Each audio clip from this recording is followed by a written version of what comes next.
Hello everyone, welcome back to my mini blog. তো আজকে metro ধরে চলে যাচ্ছিলাম ধর্মতলার দিকে। তো মেট্রো চলেও এসেছিলো, এদিকে আমি মেট্রোতে উঠেও গেছি, বসার সিট সাথে সাথেই পেয়ে গেছিলাম। তারপরে শ্যামলী পরিবহন ধরে এই দেখো বাসটা।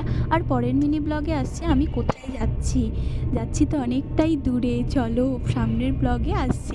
তো টিকিট কেটে আগে চলো বাসে উঠি, তারপর টিকিটটা শেয়ার করছি কীরকম ছিল। তো আমি বাসে উঠে গেছিলাম, সময়ও চলে এসেছিলো বাস ছেড়ে দেওয়ার। আর টিকিটটা কিন্তু দেখো খুব সুন্দর, পুরোটা কভার করা। দুইজনের টিকিট প্রায় 1400 টাকার মতোই নিয়েছিল, যেহেতু 12-13 ঘন্টার জার্নি, তো সেরকমই নেবে।